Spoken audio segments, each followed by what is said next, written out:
Hello, everyone. So sorry, as you can hear, I'm starting to lose my voice. So I hope that for the next 10 minutes, I will be able to still be heard by you. So first of all, I would like to welcome warmly the FinTech community.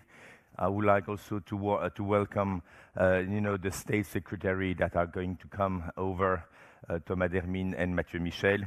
And I would like to thank you and welcome you, all the friends of the FinTech.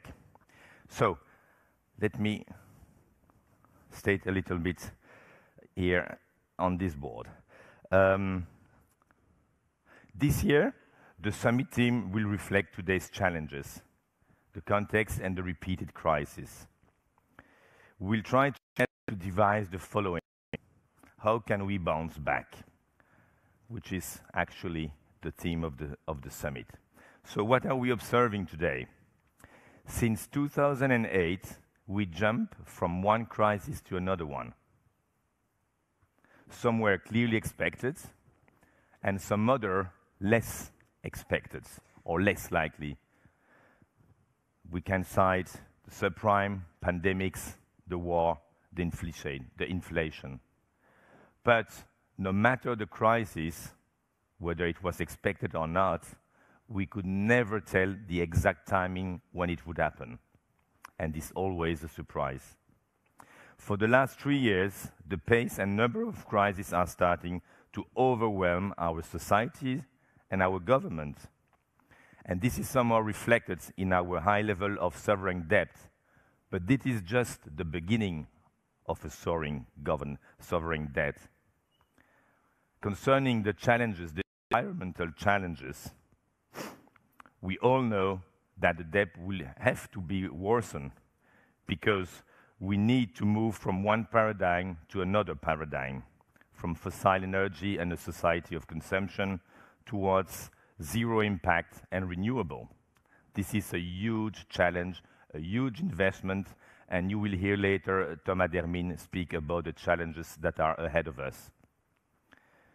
It's therefore our conviction that the FinTech industry has a leading and enabling role in building resilience and inclusion in our society. Let me give you some examples. During the pandemic, we at the FinTech Belgium Association, we have been contacting the public authorities to promote our member capabilities in operating government aids. For example, look at Fin, and also Monizze, we have been able to rapidly adapt our digital systems to draw the help to those that were most in need. So, are you doubting the role of FinTech in building resilience? The FinTech sector is ever booming. Last year, 2021, was the top with $200 billion invested in our sector. For the world, more than between 30 and 50 in Europe only. The FinTech sector is the #1 tech investment in the world and in Europe. It's true that we see some decreasing investment in 2022, with inflation worries and perhaps more rational approaches to valuations, but the FinTech remains #1. So you ask me what's happening in Belgium? Well, our response, for that matter, we continue to have a deepening worry in Belgium. Year after year, however mature and striving our sector, FinTech sector, we remain at the 4th or 5th tech investment in Belgium year after year. So what is it important? Should we worry? Well, this further deepens our relative gap with neighboring players. Hence, we are losing great opportunities in creating value, jobs, and intellectual assets in our country. So no matter what it takes, we'll keep, as FinTech, Belgium, creating political awareness on the FinTech sector and its importance for our economy to bounce back.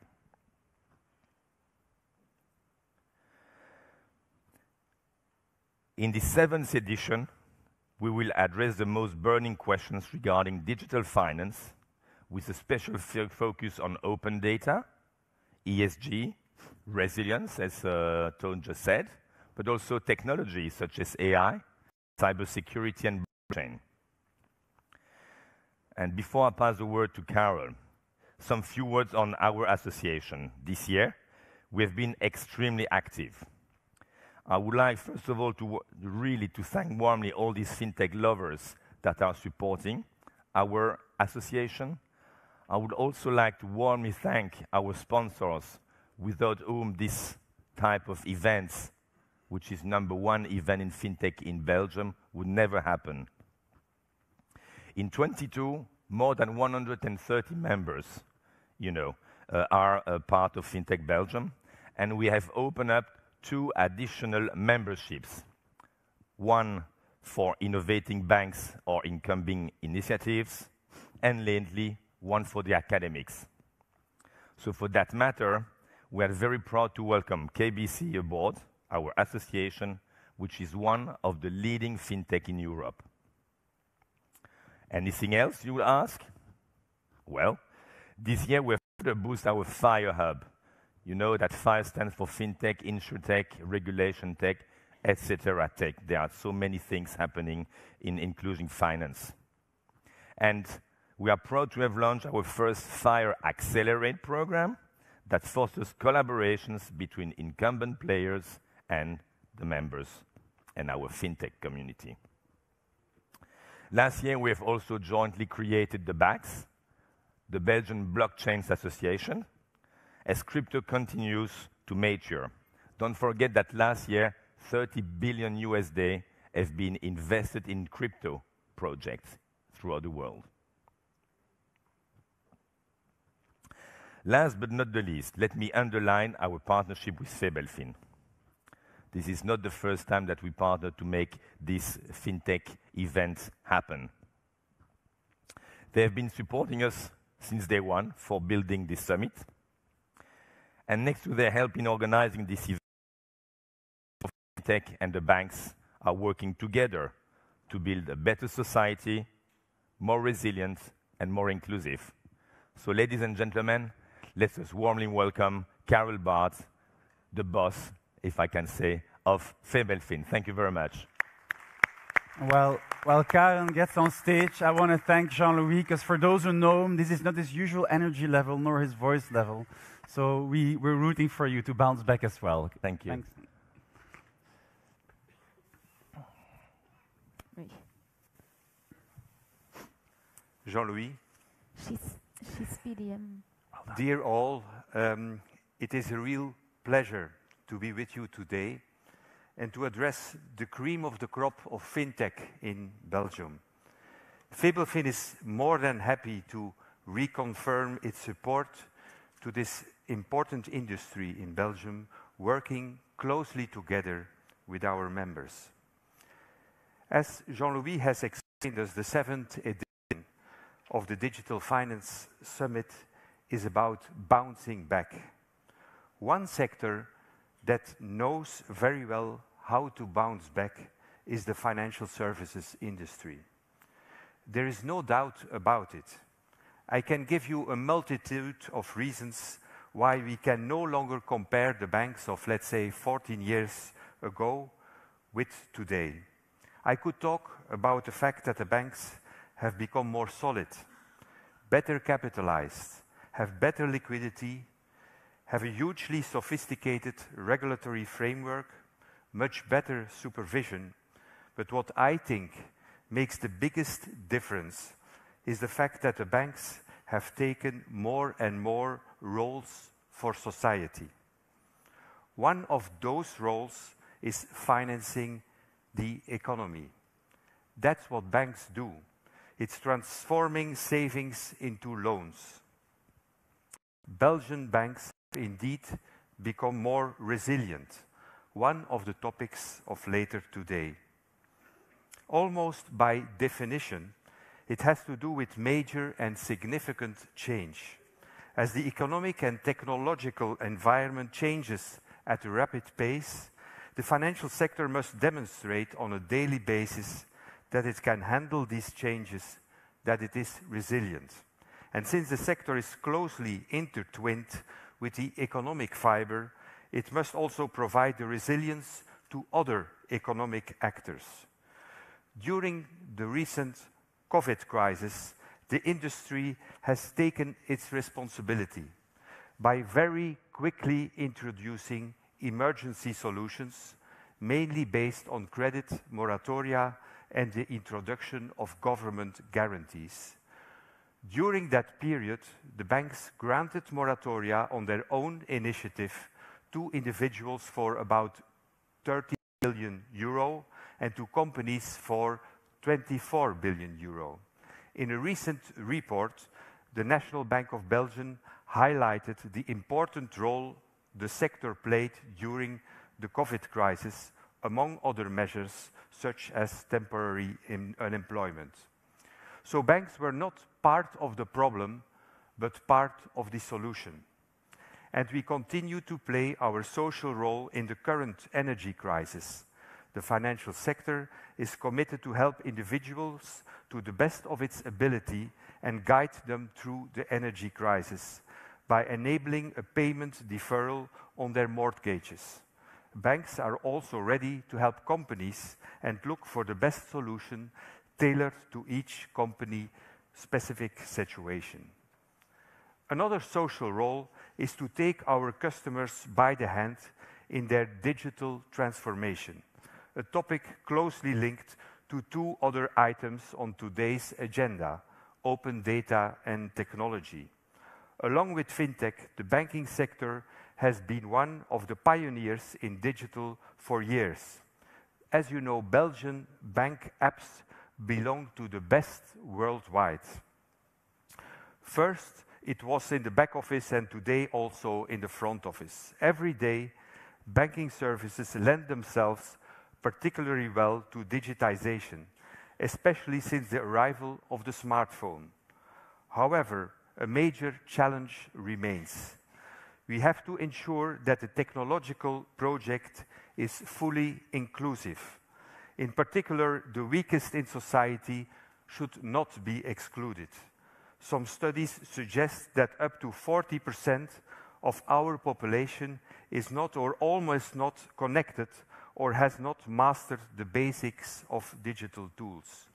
As a result, this very quickly becomes a blocking point for daily operations, both with private and public counterparts. Banking operations, of course, but also job and education searches, the Corona Pass, the tax declarations, appointments to mate, etc. Another major challenge is cyber security risk. Our members invest heavily in new technologies and security every day. The legal framework, which is fundamental to privacy protection, must, however, be sufficiently open to respond to tomorrow's realities and needs. For the banking sector, where privacy protection has always been central, it is about striking the right balance between data protection and fighting frauds and protecting our consumers. To achieve and ensure the right balance, all parties, public and private, must join forces. Finally, it is clear that the financial sector will also play a key role in addressing ESG challenges. In the final topic of today, Febelfin is one of the leaders in this field in Europe with its Towards Sustainability label. This label is indeed a clear and credible frame of reference for investors seeking assurance in the field of ESG, as you know, environment, social and governance. It has become a leading reference in Europe without falling into the traps of greenwashing. We are at a turning point where transitions will be realized and models will be adapted. Above all, I want to send a positive message today about the many opportunities that exist to mobilize and act. Let this be a warm invitation for a strengthened cooperation between banks, FinTech, all different sectors and companies, and especially with the government to tackle the challenges ahead. I wish you Digital Finance Summit. Thank you.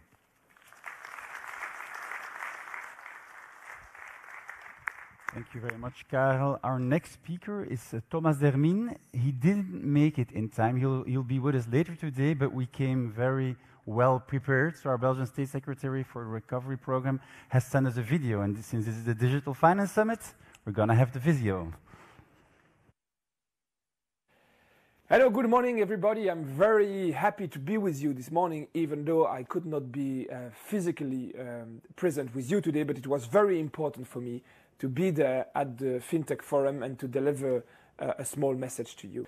So you know that investment is very important. Investment is very important, and in Belgium we have a big challenge. Not only do we have to invest more in infrastructure because we have to deliver on a twin transition, a transition to a more digital and more sustainable economy, but we have also to invest better, because it's true that record of public investment in Belgium, we have some failure either in the design of the project but also in the execution of the project. And it's not to a crowd of entrepreneurs that I must say that strategy is important, but what's most important is execution. Execution in politics is often underestimated, but we have also to focus on delivering project smoothly and in a short time frame.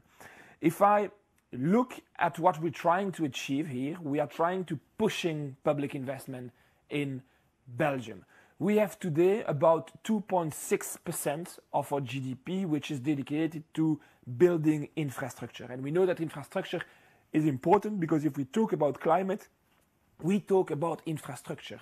Doing a transition, working on climate change, it means renovating houses, building energetic networks. It means also investing in shared mobility. And today in Belgium, we are at 2.6% of our GDP dedicated to public investment. The strategy of the government is to go to 4% by 2030 and by 3.5% at the end of this term in 2024. And I can say that we are on our way to achieve our target. If we look at public investment in a long-term perspective, what we can say is two things. First of all, is that it's at an historically low level. We have in Europe, on average, you see it on the graph, 3.5% of GDP in European countries dedicated to public investment. If we go back in the years 60s, in the 70s, we had up to 7% of our GDP committed to public infrastructure. So it's a real challenge for Belgium to increase the share of GDP dedicated to public investment, because it's the way we're going to engage into the transition for a more sustainable and for a greener society. What's our investment plan? Basically, it's a 20 billion euro investment program. It is made of amounts that we receive from the European Commission. You see it on the extreme left of the graph. It's also complementary financial means that we get from the different governments in Belgium, and then we build most of the projects as public-private partnerships. So we work with a lot of industrial companies, network companies, who actually bring additional funds into the recovery plans. In total, it's about 20 billion program. It is structured around 5 pillars. One is about sustainability, so mostly energy networks. The second pillar I'm going to deep dive into a bit later is the digital transition. A third one that you see in the middle is mobility. How do we invest massively into the mobility shift that we need to make? How do we build bike infrastructure which is efficient and safe for a biker? And the fifth pillar is on productivity.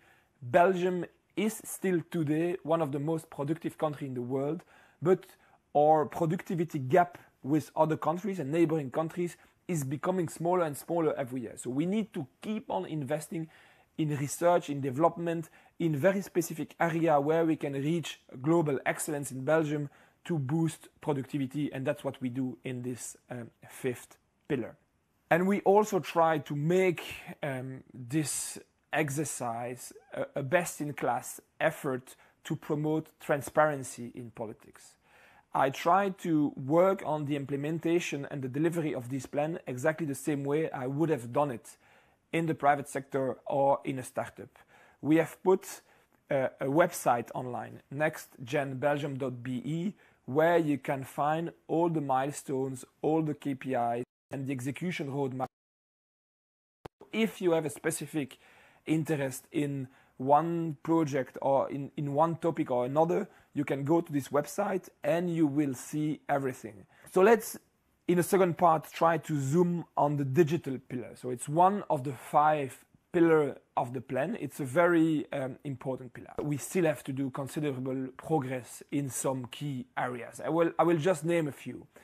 If we look at accessibility, we have still 130,000 homes which do not have any access to internet. Those are in what we call zone blanche or white zones.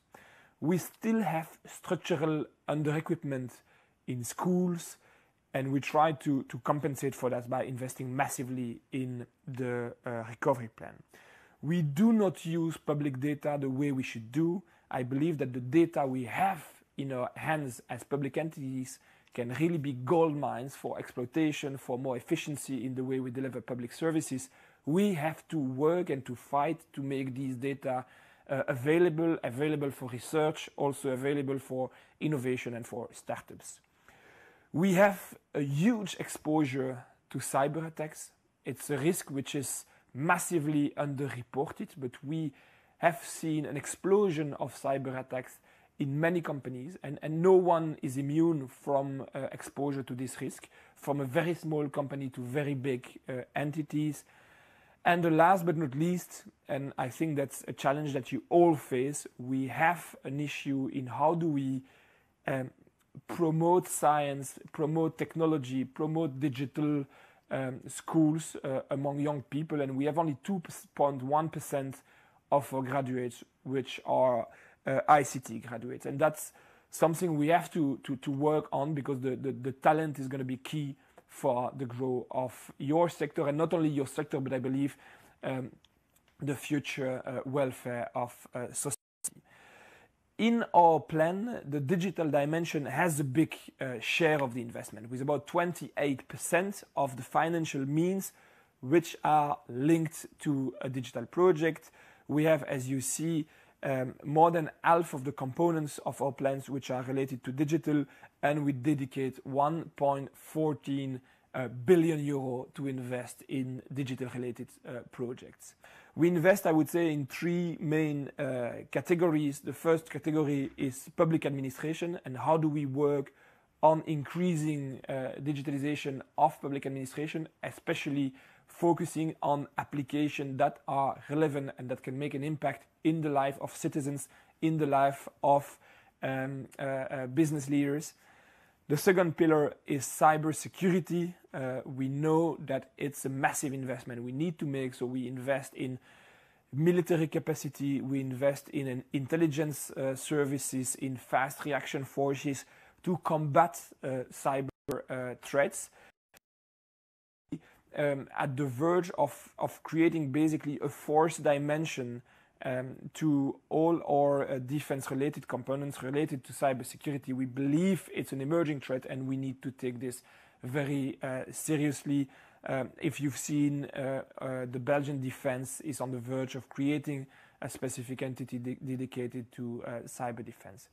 We also invest in connectivity, and by connectivity I mean really, I would say, tangible assets that can increase and promote connectivity.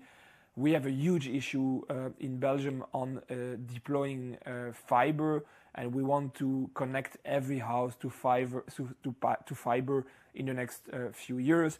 We also invest in the white zones in Belgium to make sure that everyone has an equal access to digital service. And those are the three main pillars that we invest on in our digital plan. I was very happy to share a few insights with you. A very fruitful conference and a great day with this great FinTech community in Belgium.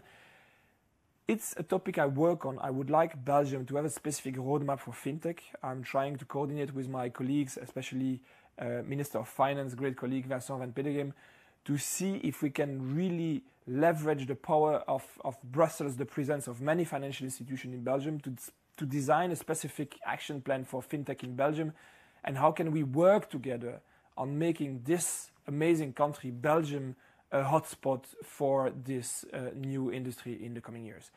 Thank you very much and have a great day. So, thank you, Thomas Dermine. I don't know to which extent he's following us, but our next speaker, Audrey, CHABIN, please come on stage. She's the head of business development for France, Belgium, and Luxembourg for Visa, one of our main sponsors also. And the second year, you're going to share a keynote with us, so we look forward to the new insights you'll be sharing with us now. Thank you. Hello, everyone. My name is Audrey CHABIN, Head of Business Development at Visa, and it's a great honor to be back. Thank you to the DFS team. Really enjoy this venue as well. Amazing place. So what we do at Visa, we provide connectivity and payment technology, managing a network that brings together individual businesses and all the payment ecosystem players in order to safely move money. Last year, I came to talk about sustaining economy recovery. And at this time, we thought that COVID-19 was the biggest disruption we've ever had in recent years. And as Jean-Louis mentioned, what happened in the recent year? We had a succession of news. Russia invading Ukraine, shortage in supply chain, energy crisis, and a shadow of a coming recession. What we learned in the last few years is that crises can happen at any time and are out of business control. But they test the resilience of a system, and they request a profound transformation in order to survive them. And today, I'm going to take you through 3 principles on how at Visa we are embracing the unexpected, how we believe we are all part of building a resilient society. The first principle, and it's been mentioned many times this morning, is to continuously invest in cybersecurity so we can build a resilient infrastructure. The second one is to embrace innovation so we can accelerate the speed of change capabilities. And the last one is to help businesses to leverage new services and capabilities and avoid them to make heavy investment when it's not necessary. So to illustrate those principles, let's look back at what happened during COVID-19. Last year, I mentioned how critical it was to work with government and all the payment ecosystem players in order to help individuals and businesses to continue to pay and be paid while shops were closed or requested social distancing. Contactless payment technologies helped that. But in reality, we accelerated innovations that were already there. Card and mobile contactless payment. FinTechs provided lighter device, more adapted for smaller businesses to continue to be paid. Integration of contactless in transportation to avoid unnecessary queue to buy tickets. And the outcome of it? We had 2 billion incremental contactless transactions in Europe during this period. The e-com growth leaped up to 5 times over the last 2 years. 2 learnings from it. The first one, those digital transformations became a new normality. And the second one is that 90% of the small businesses that survived through the pandemic made that digital transformation. So if we look back, the innovation and collaboration of the payment ecosystem helped businesses on commerce resilience. And payment network played a critical role in this space. Why? Because while we're embracing innovation, we need to make sure that the cybersecurity is truly invested as well. This is evolving, and this is part of our core business activity. We invest more than 9 billion in the last 5 years, in which 500 on data and AI only, so that individual businesses and government can rely on Visa network to safely move money everywhere at any time. And in this fast-growing environment, we need fintechs to continue build this new innovation, to help us shift to future innovation in order to anticipate disruption. In the market, businesses are asking more open, flexible, and economical route to market. They want solution that works everywhere. They want to leverage new technologies. And they want this innovation to bring new opportunities to develop new capabilities and services. And collectively, we have to help them to make that shift, to have a faster, cheaper, and easier way to innovation, and help them adapt, shift their business, and grow. At Visa, we had to go through this transformation as well. We opened our network access, providing cloud-based access, API, and we diversified our activity. The first one is Tink, which is a natural extension of Visa Open Payment to Open Banking that can provide to businesses additional data to develop their financial services. The second one is Universal Adapter, a single point of entry to initiate any transaction in all networks. And finally, Currency Cloud, that can simplify and optimize revenue for businesses that are in a multi-currency world. Businesses can find partners that can help them adapt, shift, and grow, and avoid the heavy lifting investment when it's not necessary. So as a conclusion, you won't be surprised if I say that we are all part of building a resilient society, not only fintechs. And we should be working more proactively with government and regulators in order to help financial institutions, fintechs, payment ecosystem players to succeed in our ambition to help businesses to shift to this new space of innovation and anticipate disruption. Thank you for your attention. I think I've been giving back 2 minutes. Absolutely, we absolutely appreciate that. And we got our Visa cards out to buy you Belgian wine. Okay. Entre deux Monts is from West Flanders. I'll let you find where the mountains are in West Flanders, but there you go. Thank you very much. Big thanks. Enjoy the day. Thank you. So it's with great honor and great pleasure that I get to introduce Vincent Roland, the Head of Strategy and Development for Worldline. I will give you the clicker for your talk, and I really look forward to learn what Worldline is doing in the open data world. So, good morning to all of you, and it's a pleasure to be here for a few minutes and give you some introduction on how we look at data at Worldline. Just to start, we are talking about techs and fintechs and paytechs. Worldline was a long time ago a very small company. At the start, it was the acquisition of a company owned by the Belgian bank, Banksys, that was the core of the development of Worldline.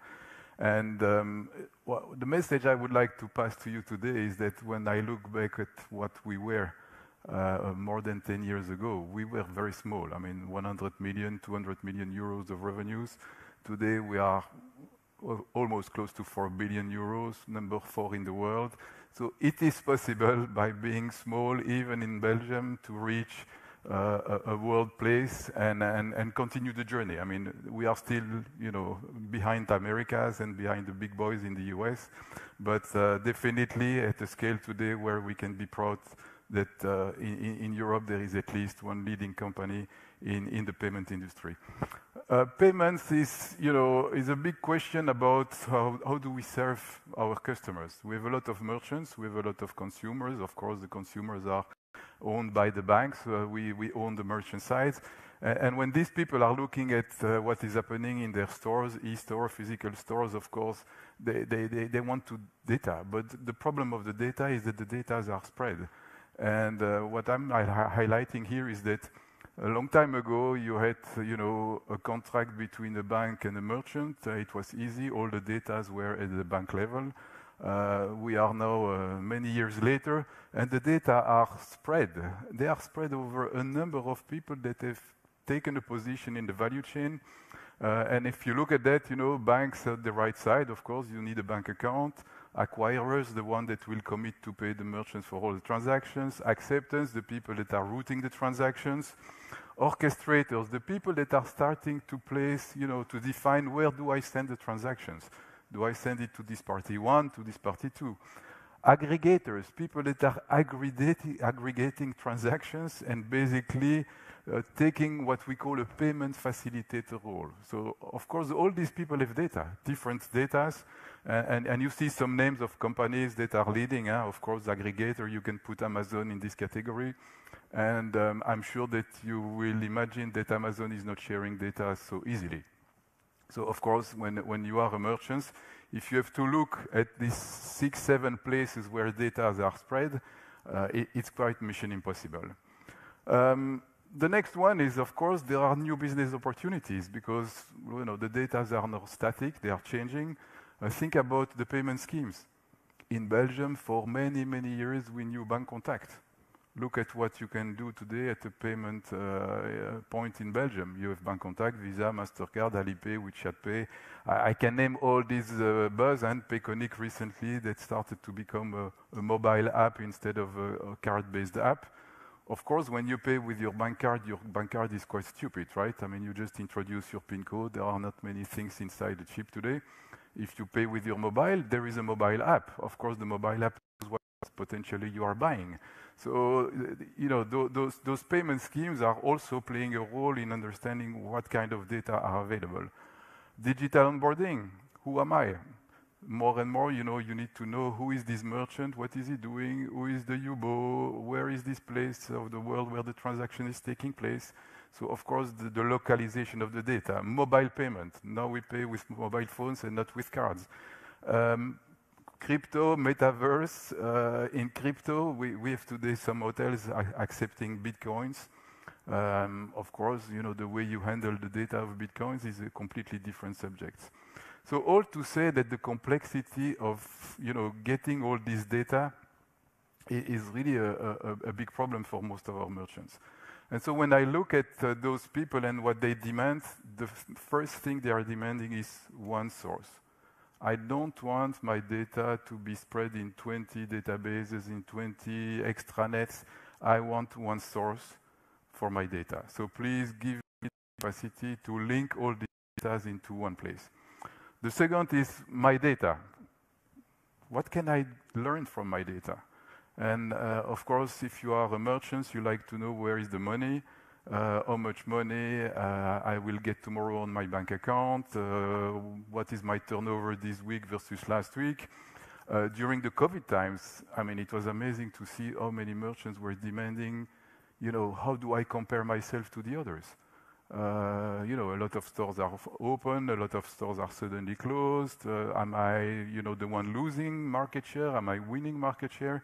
So they really demand deep dive on, you know, help me understanding my data.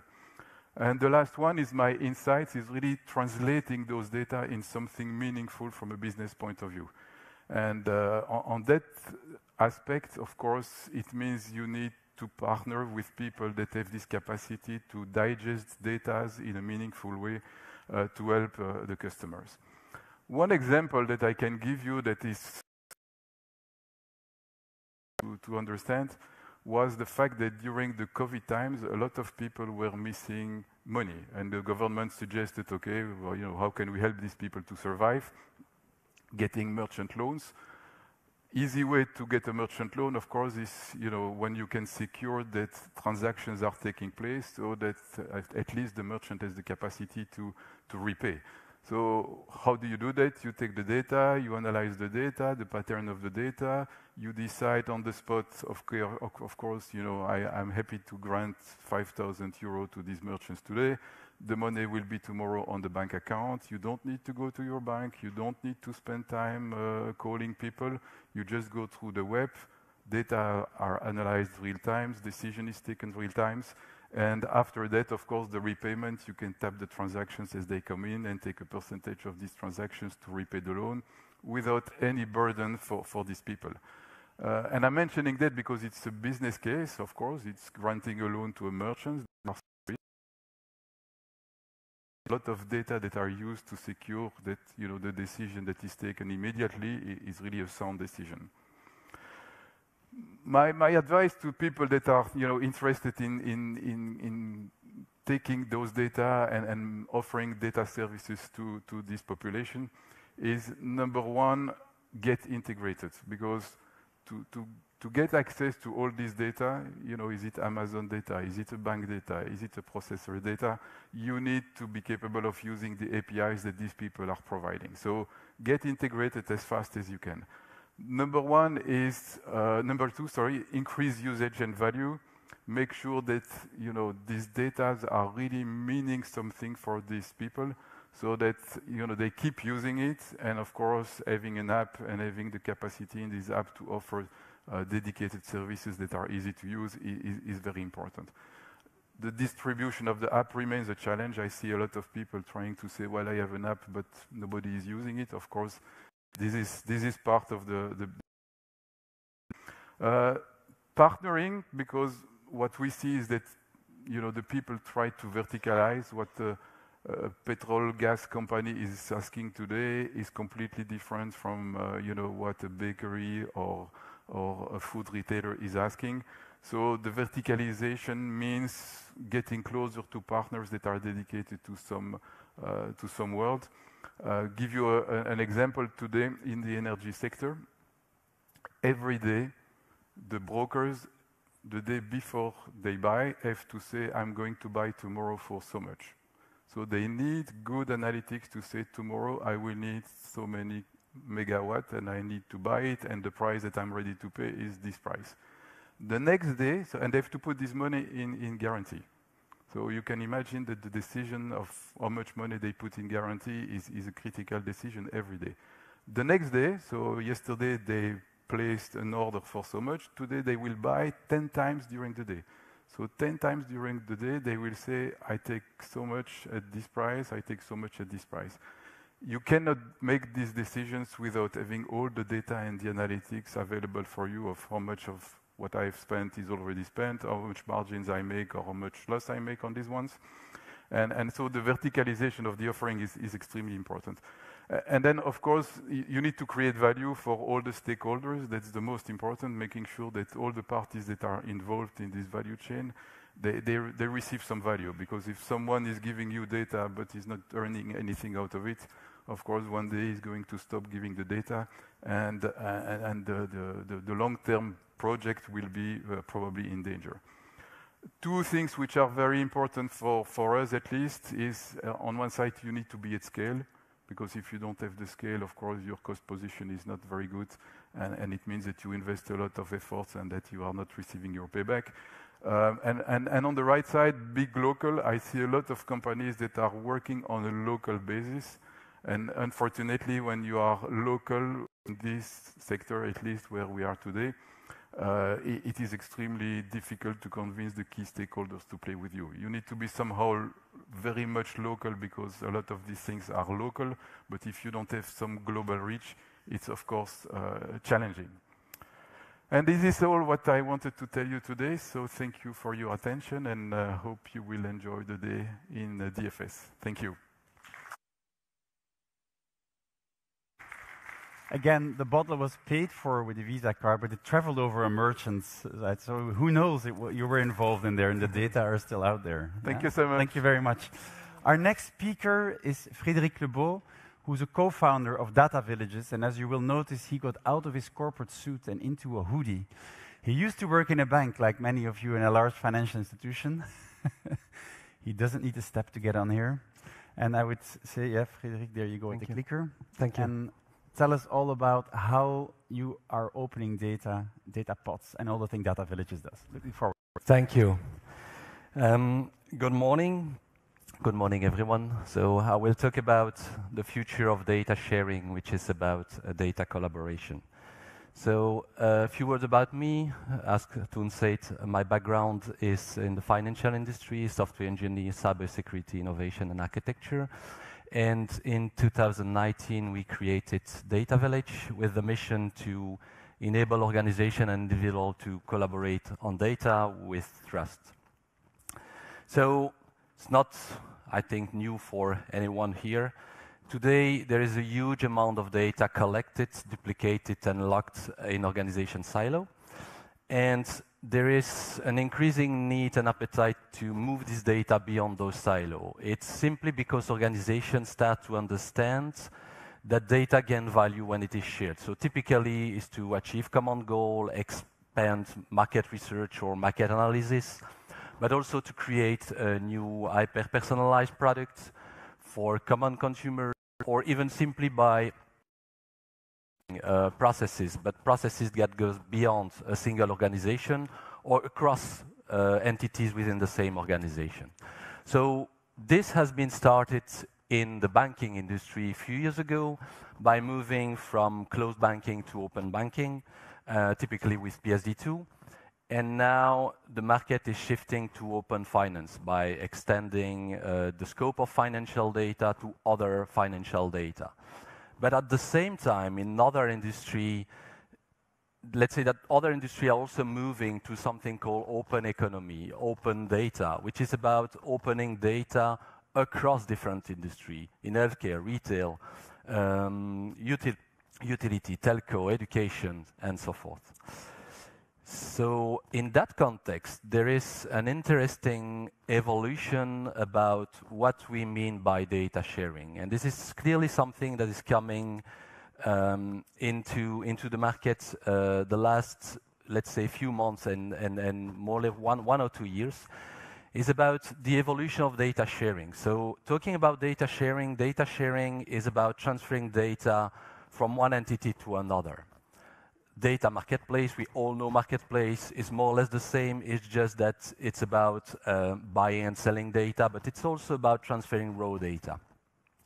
And we see an evolution to what we mean by data collaboration. And data collaboration is not about sharing raw data, but it's about sharing the value out of the data. And that's the main difference.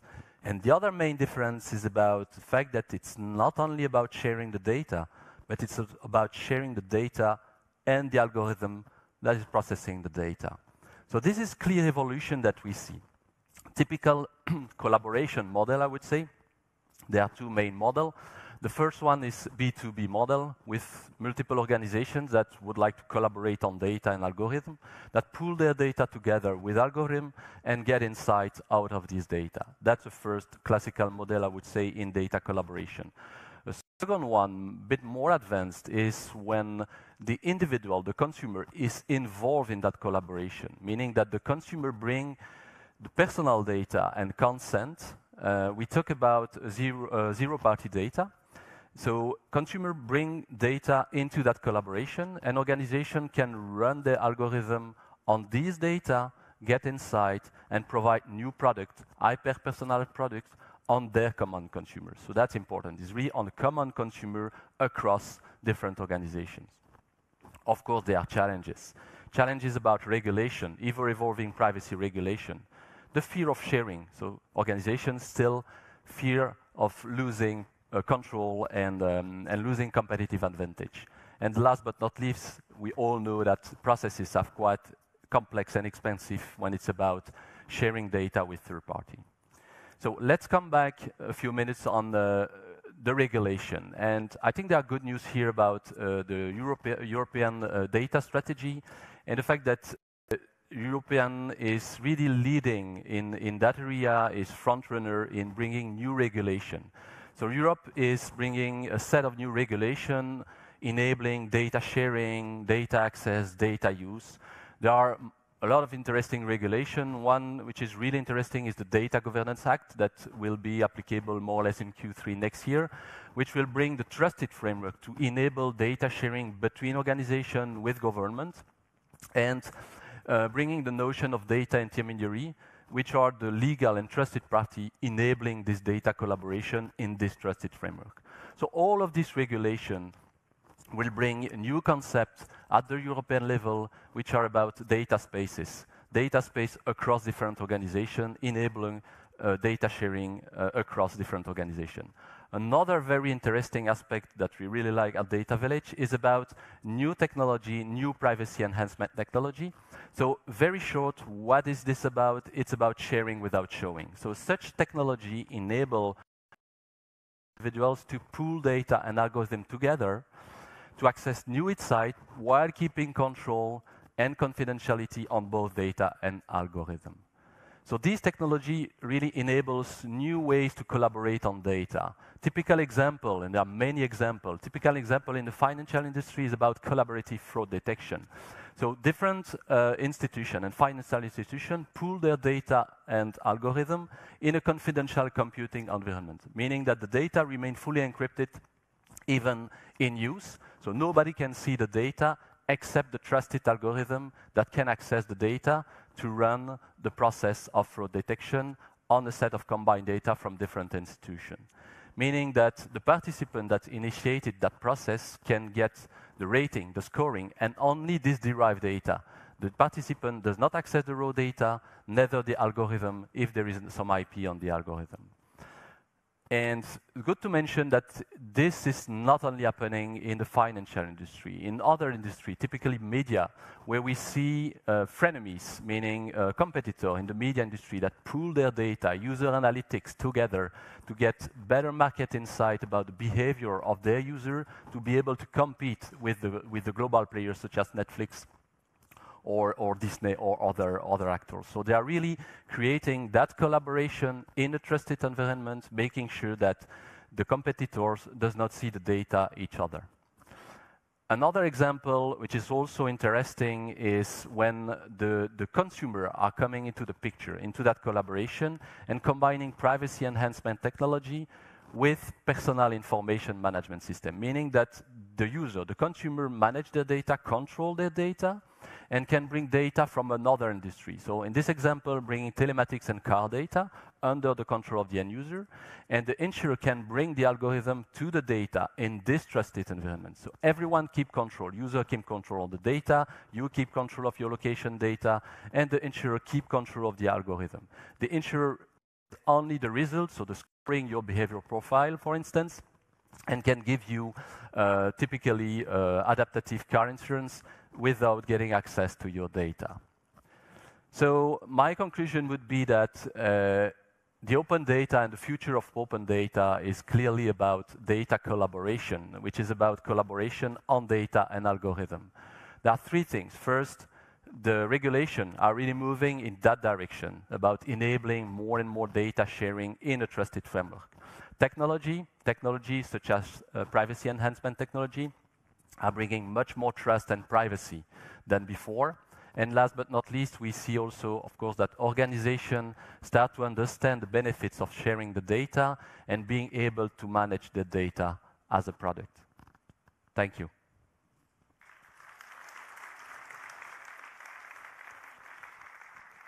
Thank you very much for that. As all the speakers, you get to take something Thank home. you. I'm Thank looking at the clicker to give him to the next speaker.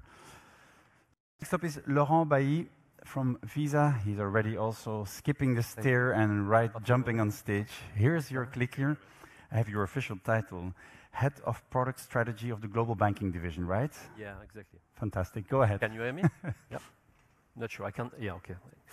So, good morning, everyone. I'm very happy to be here today to discuss with you about open data, and obviously, we are starting with open banking. So I'm in charge. I'm Laurent Bailly. I'm in charge of product strategy at Visa, related to all open banking.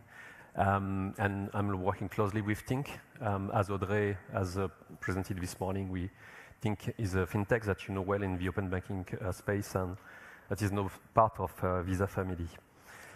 So I'm gonna walk you through the journey from open banking to open finance, and beyond that to open data.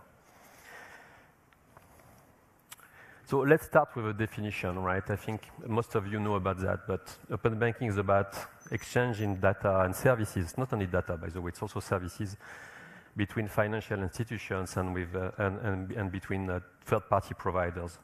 And I think it's really about, we are not really talking necessarily about APIs, about connectivity, about all those, plumbing, I would say, that we are discussing and regulatory frameworks that we have been discussing for years now.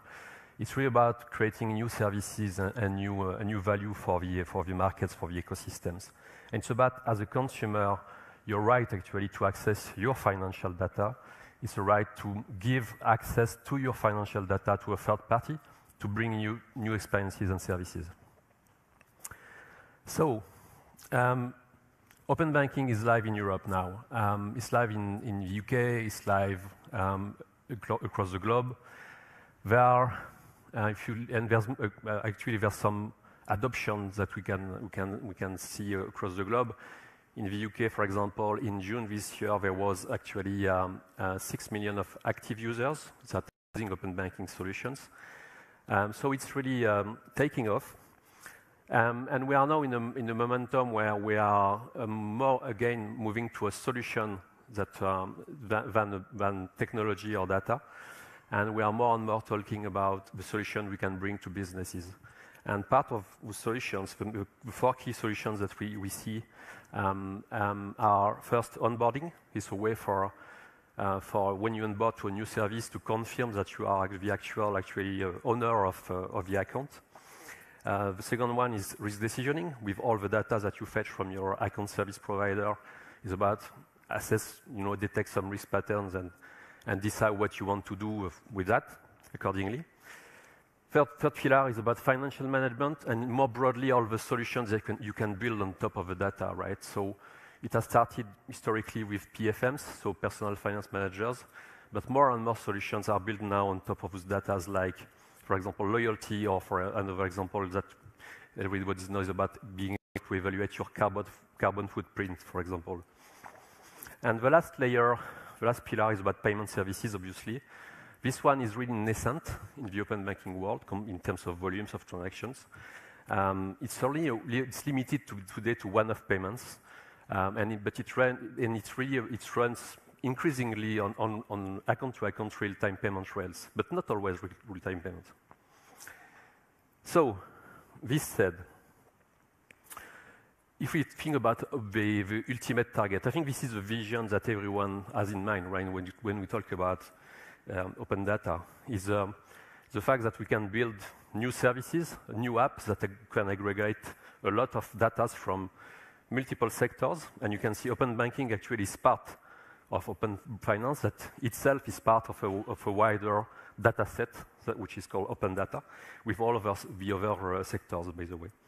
So it's really about being able to build brand new experiences and new use cases actually for the consumers in the market, based on your data as a company, based on with the consumer consent, and obviously with APIs and a lot of other technology stacks.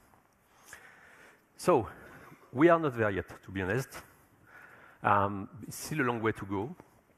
However, what we see in terms of changing and the orientation that is taken in Europe and in the UK, actually, is that we are moving from a regulation period of time, right? So implementation of mandated APIs to a more commercially focused, actually, open banking in Europe and in the UK. If you look at today the regulation, PSD2 is under review. It might lead, you know, and lean to the PSD3 next year. In the UK, it's the same. There's the CMA mandate that is reaching its end.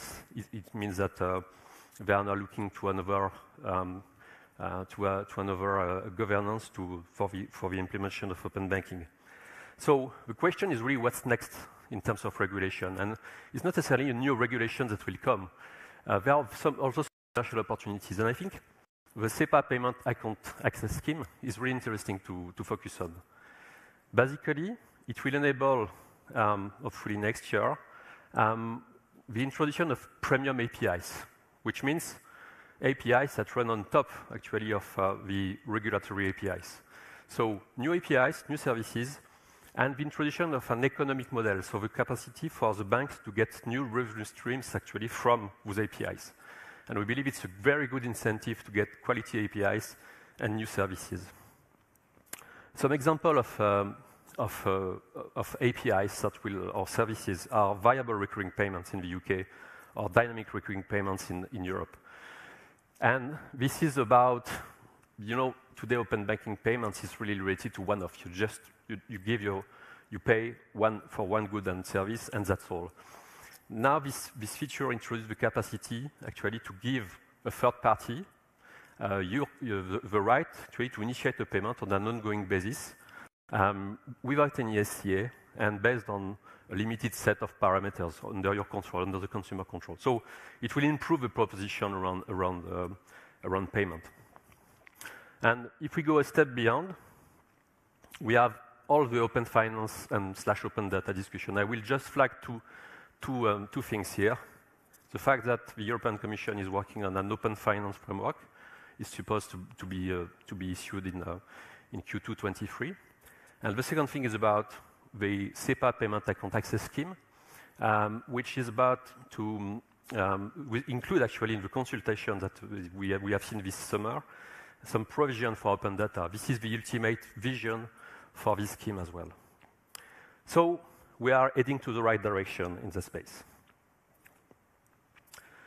Across the globe, I think there's different approaches, right? So let's focus only on the US now, but you have some markets who are regulatory driven, some markets who are commercial driven. And the USA is fairly part of those markets who are commercially driven or market driven.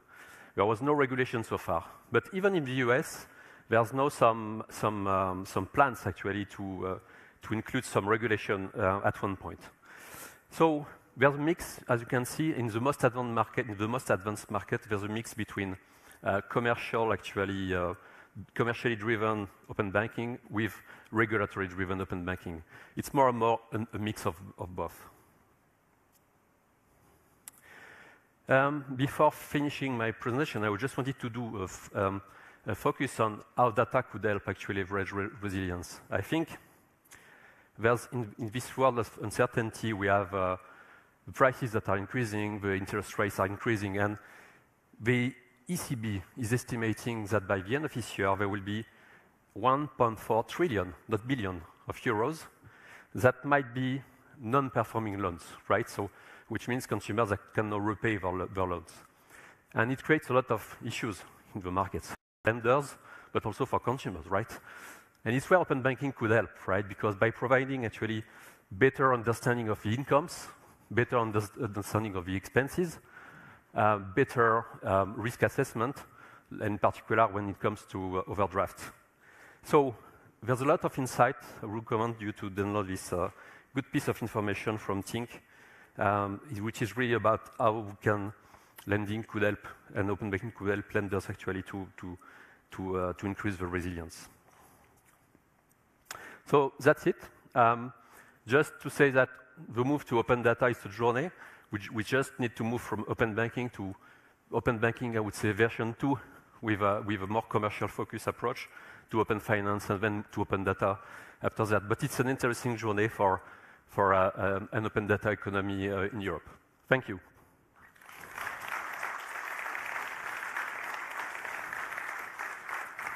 big thanks. I will already rush you off stage while I'm looking for a bottle of wine. Oh.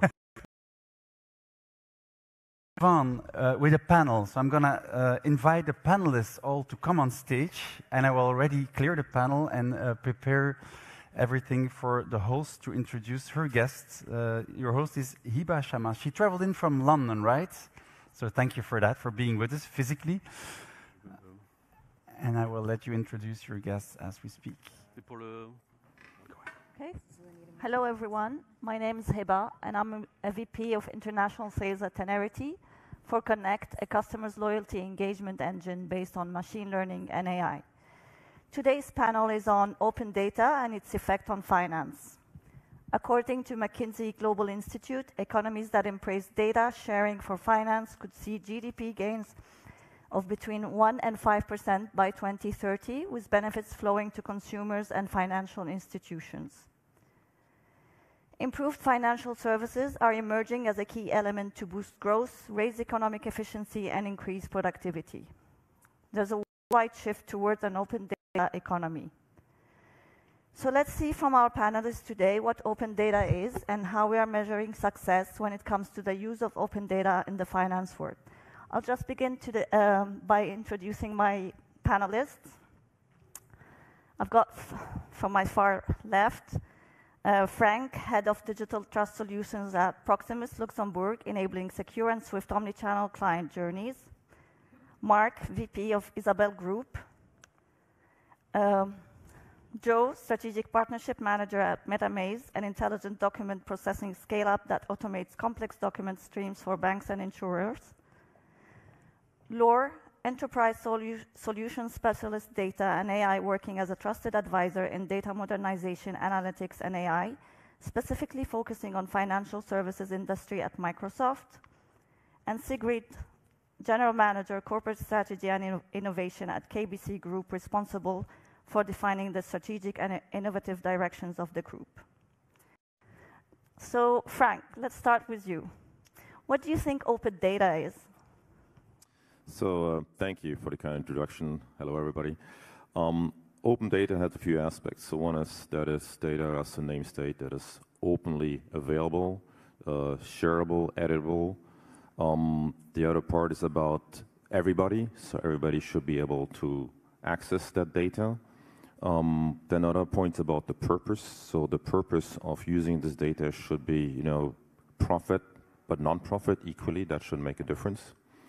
The next sector is probably about cost and price, so it should be accessible to everybody in a manner that is free or that doesn't incur too many costs, right? And finally, there is a legal dimension to it.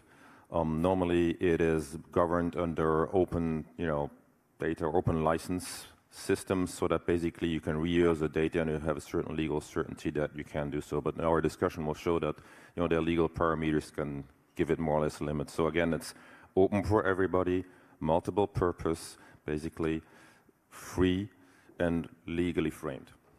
Thank you. Laure, what kind of data are we sharing these days? And what kind of data can be shared as well? Yeah.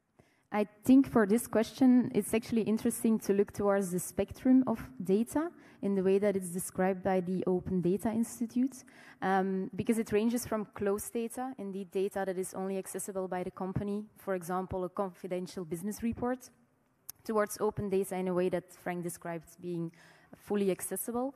But there is also a big bulk in between, which is shared data. And I think for part of this discussion, it will also be interesting to look into that part of the data, because that is data that is accessible for a certain group with a certain purpose. And I think that is an area that we still need to explore more via creating trusted partnerships.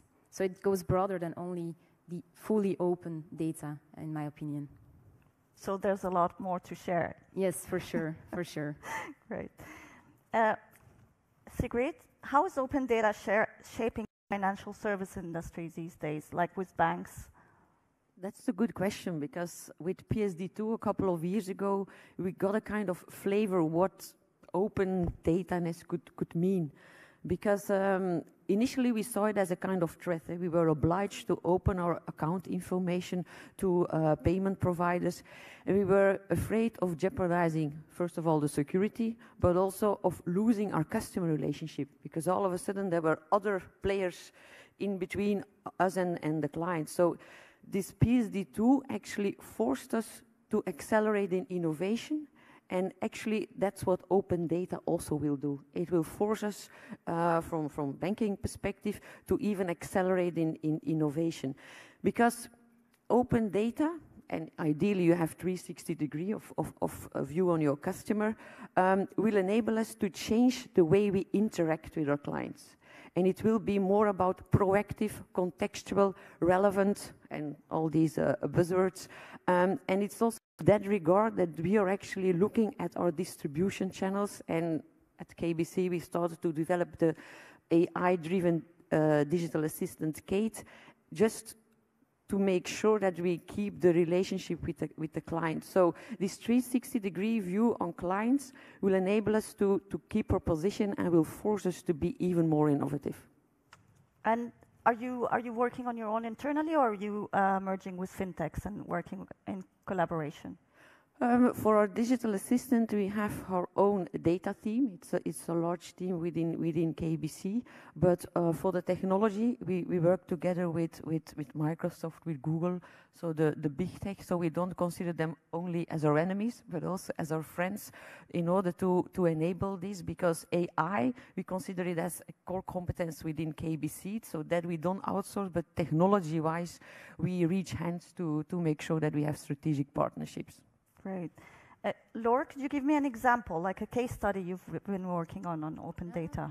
Yes, we actually have quite a great example with Royal Bank of Canada. Actually, Royal Bank of Canada was also feeling the threat of more fintechs entering the space, more competitive markets, and so they wanted to actually deliver more value to their clients. And so what they actually did was they looked towards the ecosystem that their clients are part of. And there they look towards the different customer journeys, and from a very simple one, a customer going to a store, buying something, they actually saw that the Royal Bank of Canada, they have quite an horizontal view, horizontal data sets, meaning, for example, they have quite a good view on where their clients are shopping. On the other hand, you have the retail businesses that actually have quite a vertical, deep view on the preferences of the customers. But obviously, by combining this data, that is where you can create additional insights and deliver that additional value that clients are demanding these days. But then again, if you look towards the data, it's PII data. So obviously, it cannot be fully open. But again, open should not stand in the way of being more open. And with that, I mean, or what Royal Bank of Canada actually did was they created a virtual clean room, which is actually a privacy-preserving multi-party data sharing platform based on Azure Confidential Compute, including always encrypted with secure enclaves, which actually makes it possible for the different parties to share their data sets without actually sharing the data itself. The data sets are combined to create insights, and only the insights are shared with the different parties. But each data set from each party is kept secret. And that is actually how they created these valuable insights. And of course, this is only one example in the way that their virtual clean room can be used, because Royal Bank of Canada is for now already looking into other industries like the automotive industry, hospitals, and many more to come. So that showcases again that open should not stand in the way of being more open and keeping that open mindset. Perfect. Jo, could you tell us about how open data is enabling the personalization of financial consumer services, and how is it supporting companies to beat legacy financial institutions and incumbent banks? Well, I think it's not really a matter of beating the large incumbent banks as a start and scale up. I think we can see them next to each other. And it depends a bit on the large bank that you're talking to. We see some great examples in Belgium. We have one in the room here as well of companies that really invest in large machine learning teams that are able to do something with the open data. So I don't think it's a matter of having a scale-up or a startup or a large bank. I think it's more of a mindset and investing in the right talents to actually do something insightful with that data.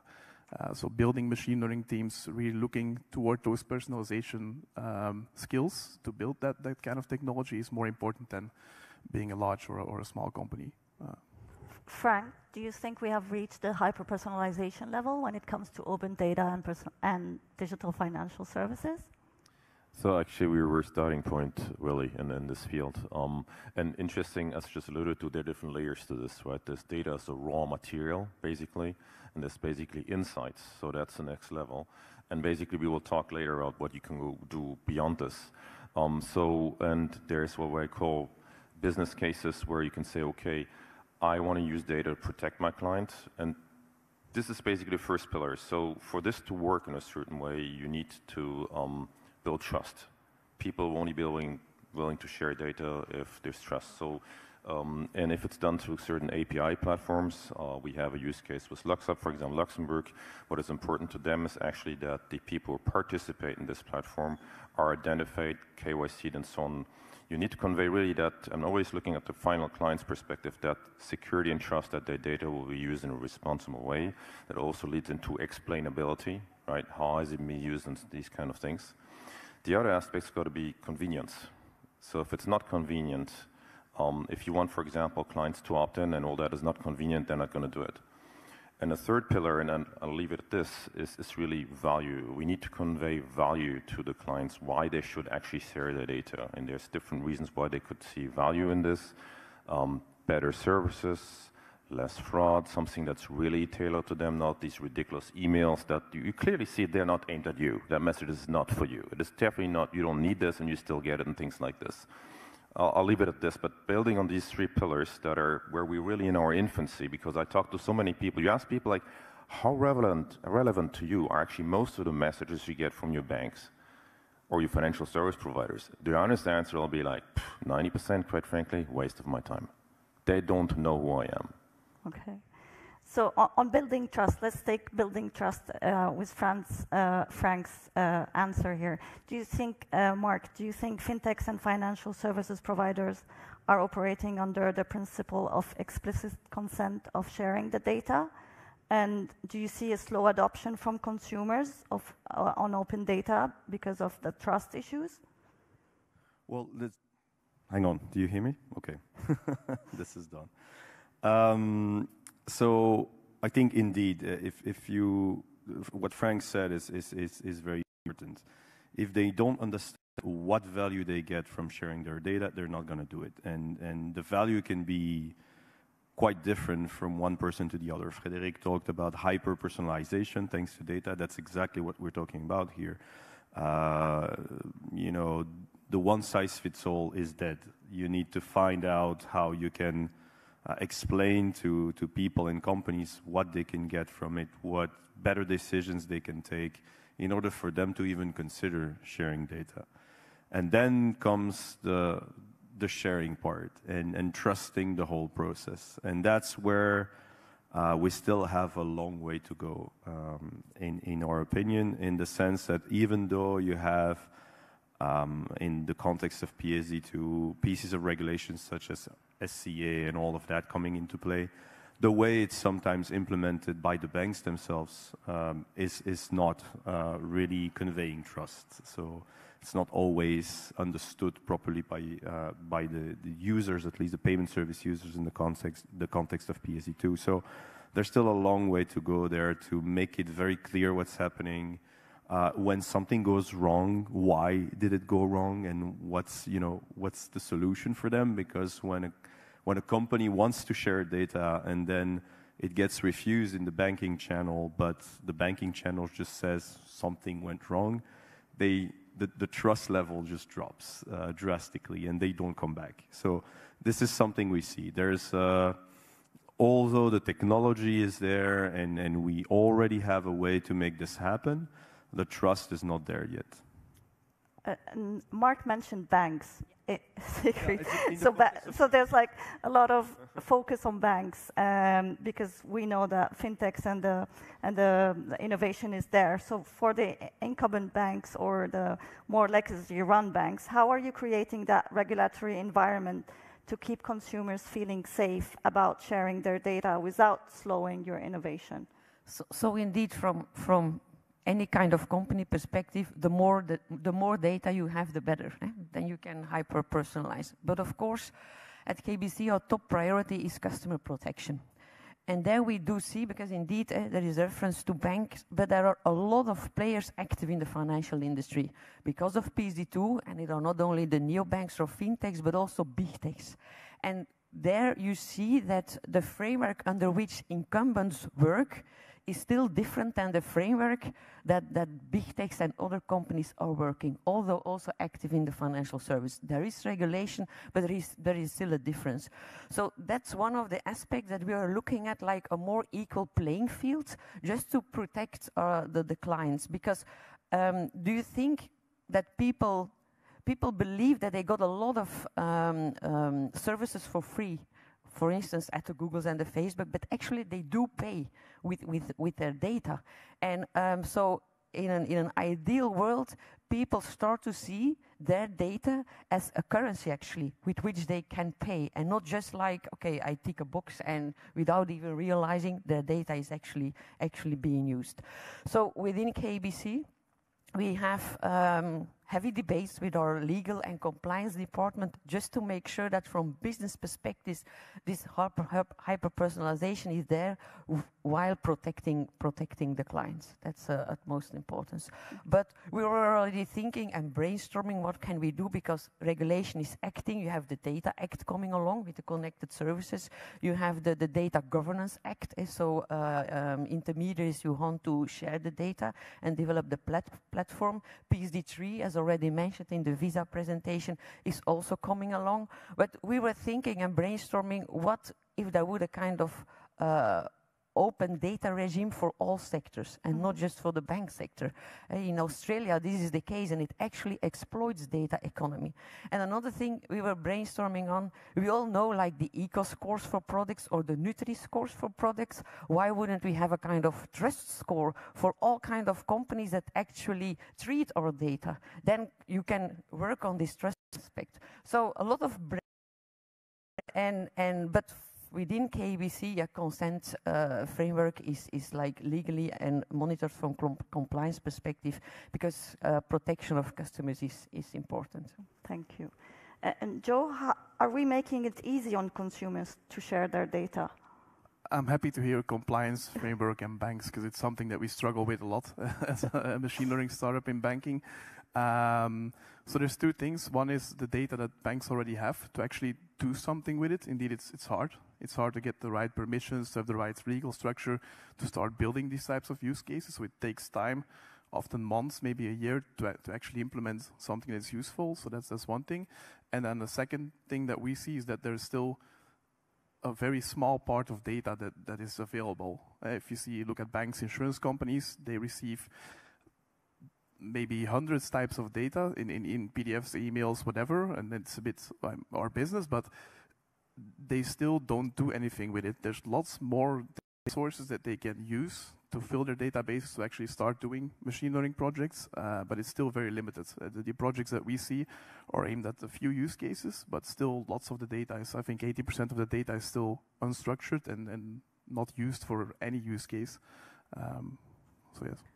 Frank, are we actually implementing what we're brainstorming, like Sigrid said, or are we to make it easier for consumers to share their data? So we're exploring and we're partly implementing. So I'll talk about two examples. In Luxembourg, we have a huge 4 trillion plus fund industry, and people who buy a fund part very often are confronted to the issue that if they want to buy a fund part in another provider, they got to restart the whole KYC process from scratch. It's cumbersome, right? So we launched this idea we called KYC Connect, of an exchange where actually a user would say, okay, I consent. So you need a consent databases. And basically, the data that has been collected by another bank is shown on exchange anonymously. So actually, you don't have to who else you bank with. But the bank can say, okay, well, Frank is agreeing that we can look into his stuff. Just send out the name of Frank, and they say, oh, there's all this ID or stuff already available from Frank, and they can basically get it through the exchange. The bank that sends it doesn't know who they're sending it either. So Frank actually keeps his privacy, right? But actually you don't have to furnish the document twice, right? And there's actually this idea, to your point, like of even that people already use that document, can even give it stars, like Booking.com, saying, well, that was a great, useful document, legible and things like this. So in terms of building trucks around it, that's, you know, this is still an exploration, but from a consumer point of view, a huge solving of a pain point, doing the same thing over and over again. I just want to buy another fun part, a new ETF or something like this, right? There's governance points to discuss. The bigger banks say, wait, I have all these clients, I'm giving all this, and then there's solutions to this. You can have like price per document, things like this. So, but from a technology perspective, and that's an important point of view, you have to build this super securely, and we build this with a system of nodes that every bank has their node and decide what they expose. No centralized exchange. That's very dangerous, right? You want to not build a new centralized position. You want to, as a bank, keep in control of your documents, and also the client needs to have at any time the option to reject and say rescind their consent, right? That's why you have two layers: the document exchange and then the database on the consent that's basically given here. It's one example. I belong to a telco, so basically I'm going to talk about that too. The insights you get into clients have actually, we do onboarding of clients at Proximus, that's online, web, you know, voice shop and in branch now. And the insights that I actually gathered have allowed us to reduce the steps of onboarding, right? Some were not necessary from a trust and security, you know, position. And that actually shows you that when you go from 12 steps, let's say, to 8, now that's a clear benefit. And this is live, we did this, right? We started this in 2021. It basically has positive impact for us, and it clearly shows, okay, that's a benefit to the client because they have a still very secure, because we have, I mean, really racked it up, but at the same time, more convenient onboarding. I said, reduce about step is actually huge in terms of a client journey, especially as a first-time client. Well, 2 examples, one still starting and one already live. Thanks. And Marc, what effect is open data making on your company in particular? Well, Isabel Group, if you look at Isabel Group as a whole, it was already a company, I would say, that was founded 25 years ago by the 4 major Belgian banks to share data in a way. And so it was allowing, it still allows corporates to access their accounts in many different banks under the same platform. So it was really a PSD2 avant la lettre. And they also implemented their own SCA in a way. So we have an Isabel token that you need to use to connect to this platform, which does not link to the SCA of the bank itself. So it was really an actual example of banks coming together and deciding to build something together that was combining the data from different sources. So how did it impact Isabel Group? Well, it created Isabel Group.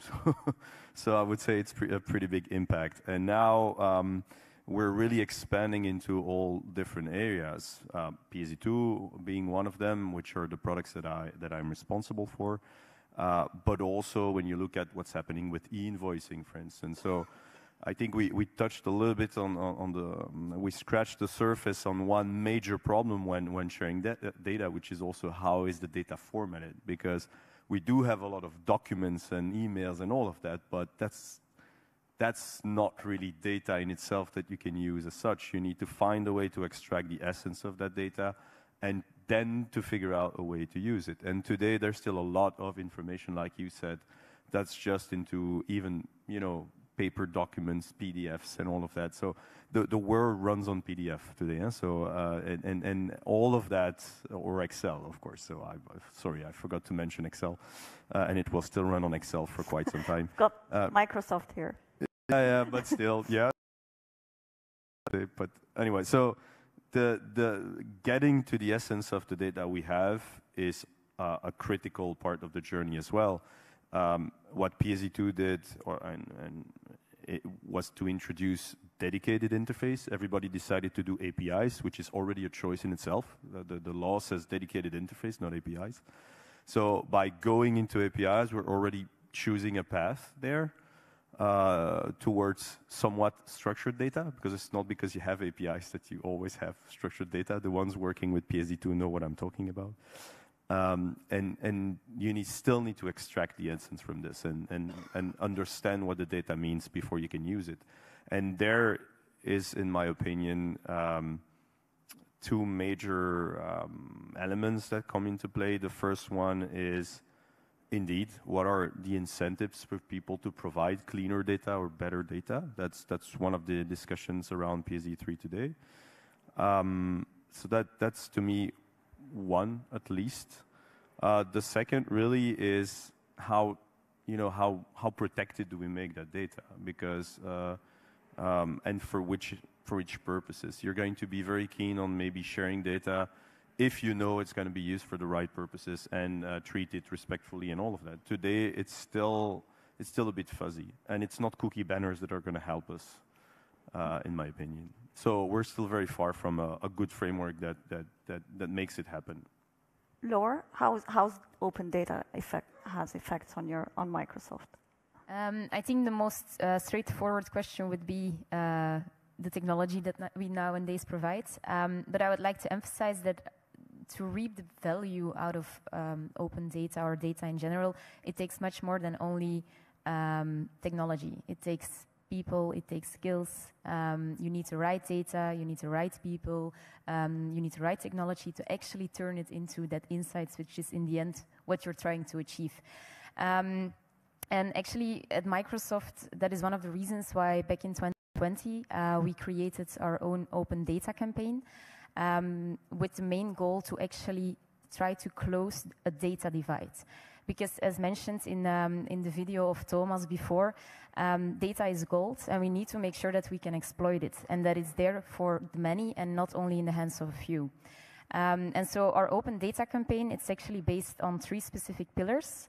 The first one is that we want to provide a principled approach for ourselves in the way that we use open data and in the way that we want to tap into open data and be part of that towards the society. And those 5 principles are open, usable, empowering, secure, and private. The second pillar that we actually focus on is that we committed ourselves to take part of at least 20 collaborations, data collaborations, before the end of 2022. And I can tell you we reached that goal already. And just to give one example of a great collaboration that we did is with the Linux Foundation, where they have actually created an open source climate platform, where they brought different open data sets. Like from Microsoft point of view, we provided our sustainability data. And they actually created this open source data platform for investors to get better insights before they invest in certain corporations, to get a better view on potential climate risks and opportunities. And I think that is actually a great example of the fact that data might be out there, but you still need to bring it together in a way that it can be used. And that is actually part of our third pillar, in the way that we want to provide support in creating or bringing data together. On one hand, technology, obviously, with confidential compute. We also created a differential privacy platform with Harvard Institute, but also our unified data platform and ways of indeed getting data out of unstructured formats. That's one side, but on the other side, we also provide open data sets ourselves, coming from our Microsoft Research Center, actually. And last but not least, we even provide specific templates to create those shared agreements, those trusted scenarios, let's say, where you create a data partnership. Because also there, indeed, the legal part is also quite important to take into account. So we do not only focus on technology, even though it's an important part in there, for sure. I hope it's all for the good of the consumers. I hope it's all for the good of the consumers. Yes, of course, of course. And actually the data that we put available is all data from our For Good initiatives, with indeed a focus. The collaborations are purely focused on society. So indeed health, education, as well as sustainability. Fantastic. So we've talked about data sources, data quality, and consumers' data concern. Jo, do you see any other challenges to open data at the moment? Oh, that's a broad question. I think we touched upon a part.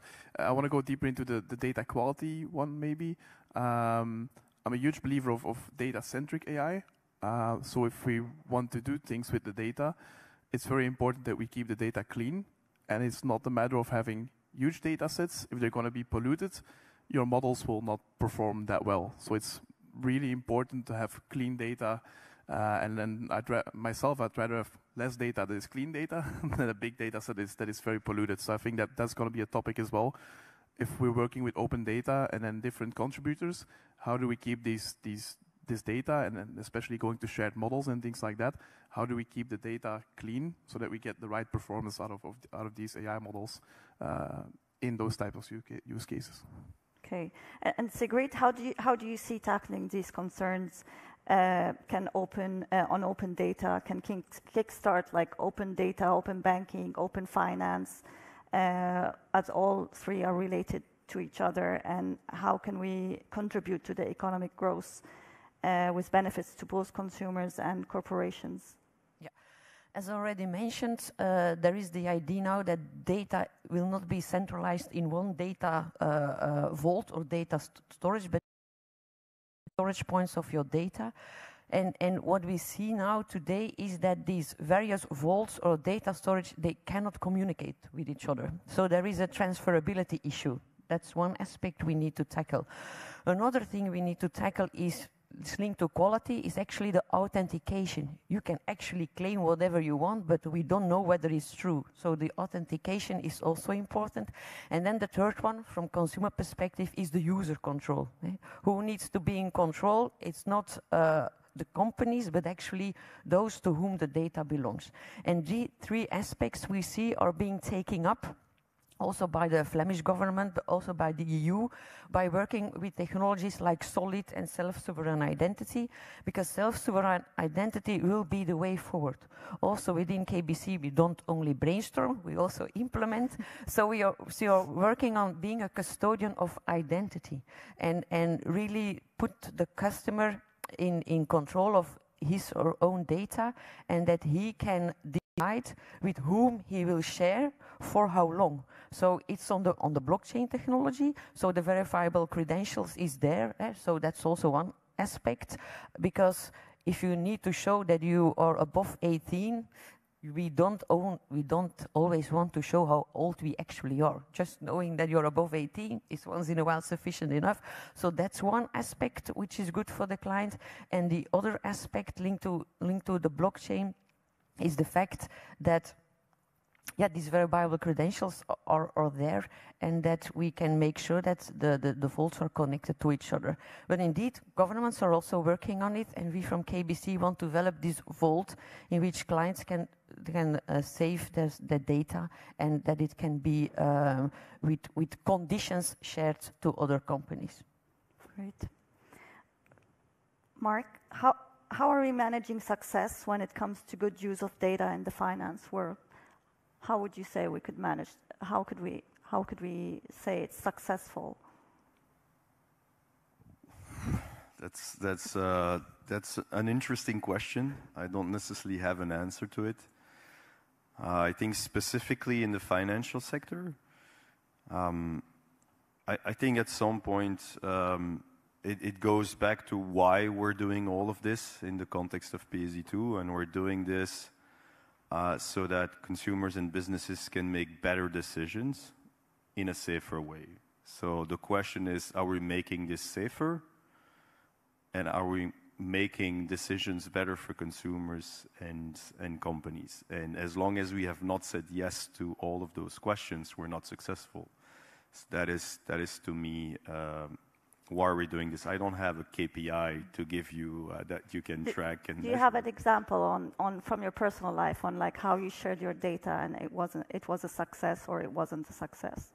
Well, we mostly do focus on B2B use cases in our case, and in most SMEs and smaller companies, payment reconciliation is still a very big problem for some of them.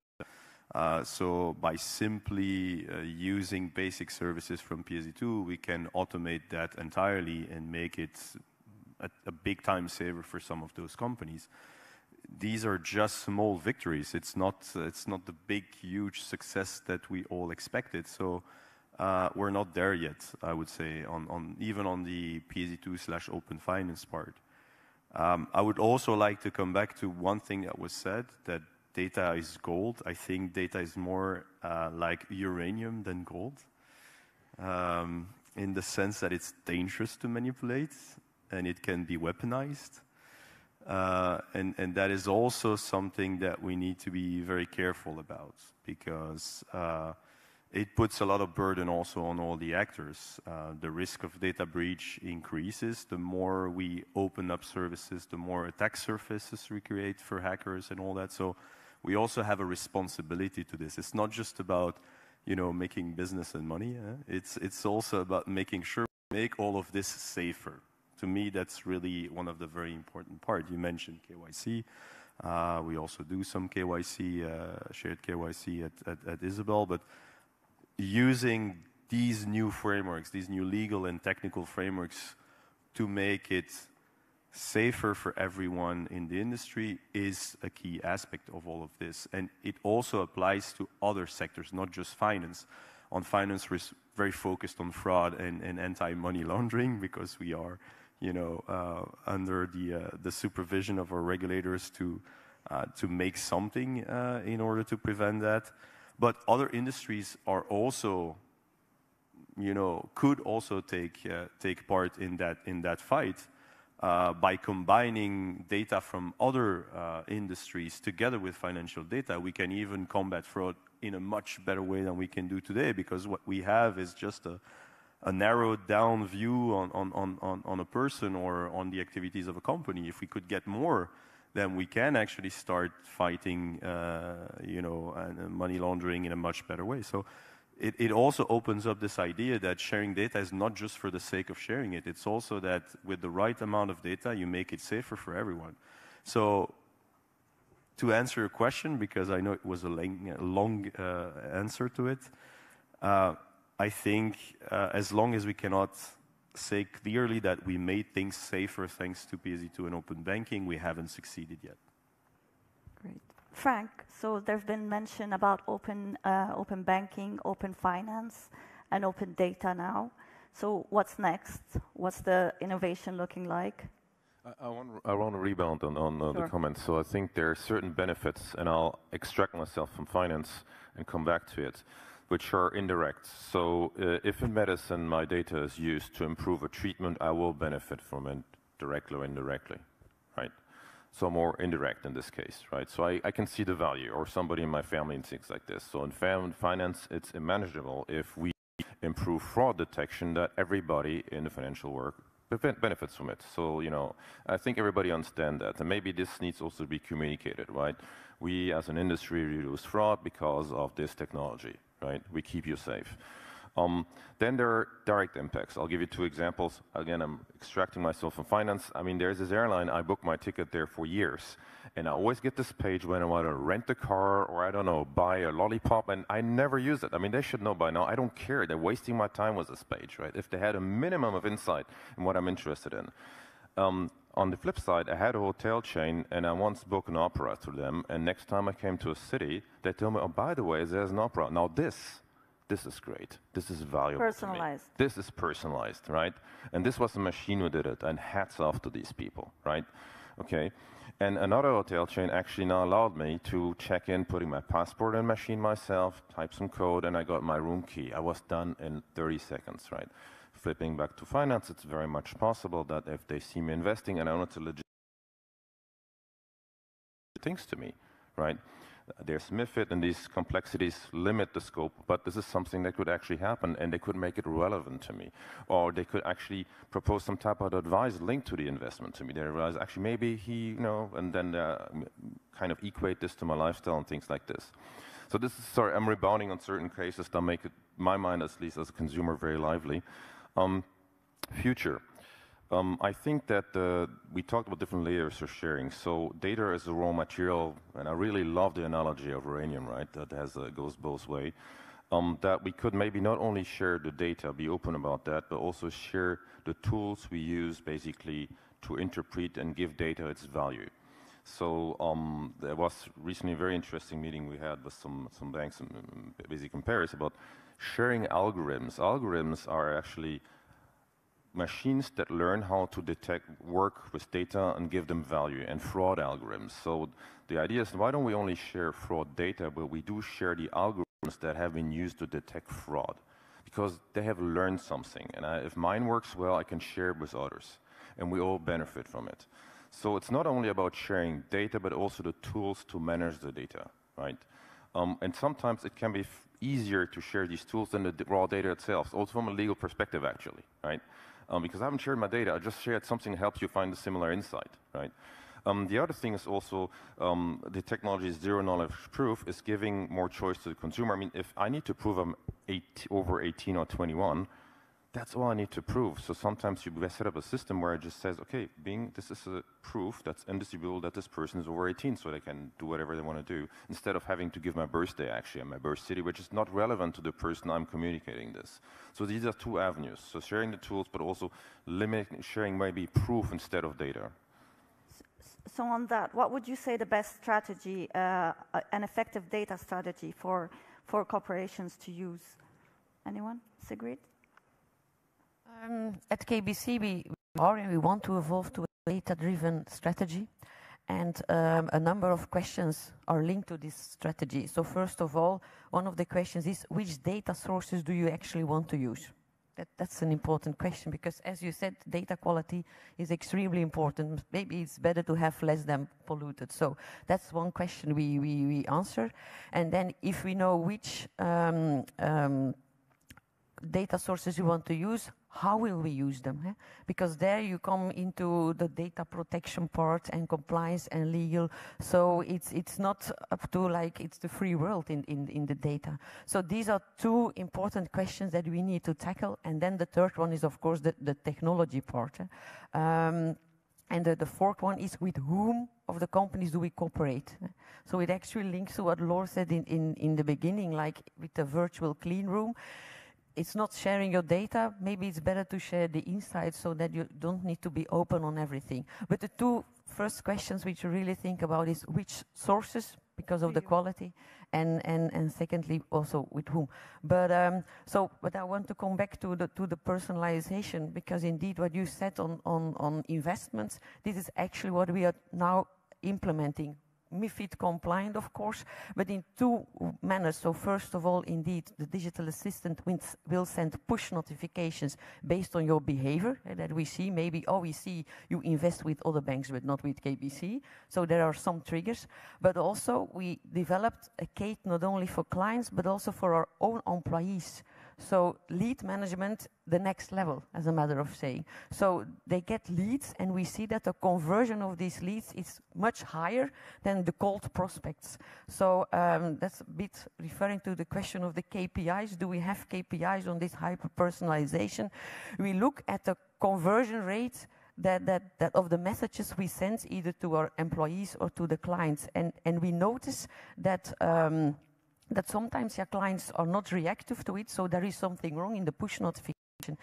Because, for instance, we have the storm case in KBC Insurance, and so Kate, the digital assistant, sent a push notification when there was a heavy storm last year. And we saw like the reaction rate was not that high, and then we said we need to improve about less customers, but which for the message for which higher relevance. So and then we decided to take the postcode into consideration, and we only sent the message like, are you okay? First of all, are you okay? Did you have some damage? Here is the link to the claims you can file. And by including the postcode, you immediately had those clients who were hit by the storm, and the conversion was extremely high. So this is how we try to measure the KPIs and the success of our push notification personalization. I want to ask the audience if anybody has a question for our panelists. You can raise your hand. There's a question over there, if we can give them a microphone.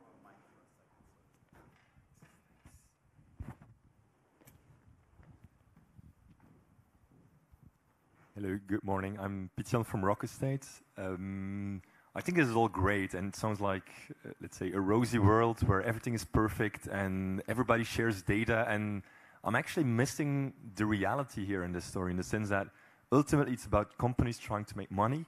And I mean, in our business, it's always very difficult to start sharing data because it's about who's actually getting the upside in this. And I'm missing this a bit in this panel, and it would be great if you could comment on this, because I'm sure that you have thought about this as well.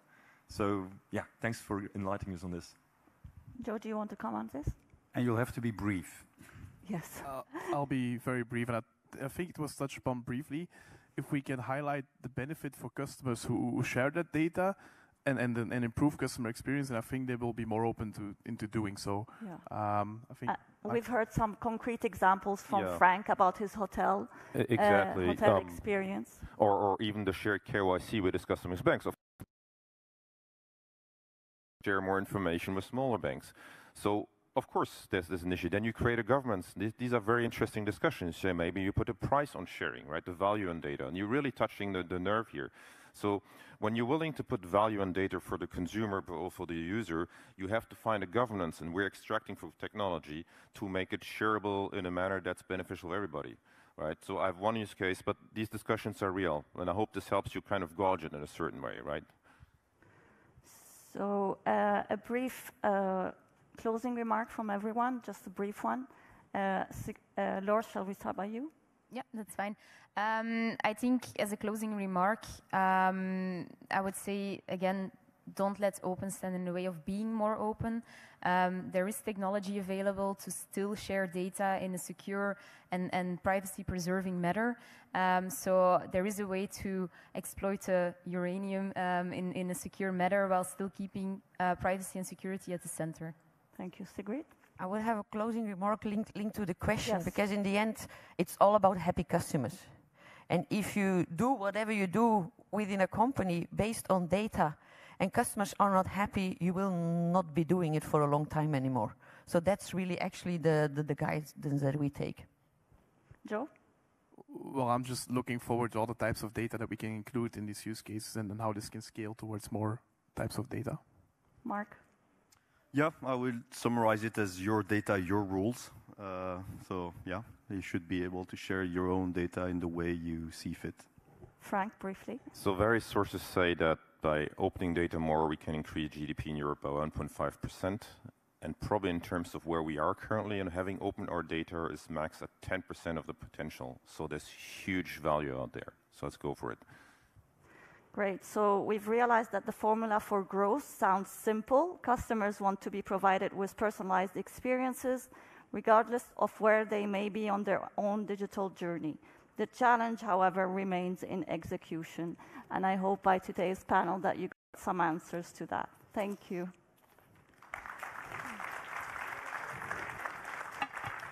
I'm going to give your bottles in a second, but important notification. You can start getting up, but listen to me for 1 second. There is a speaker cafe going on with the Datavillage speaker you saw earlier on, Frédéric LEBEAU. So if you want to know more about that, you just follow the map, the speaker cafe. And for the rest of the program, this is the most important moment where you're going to mingle and have a coffee. See you back in 45 minutes.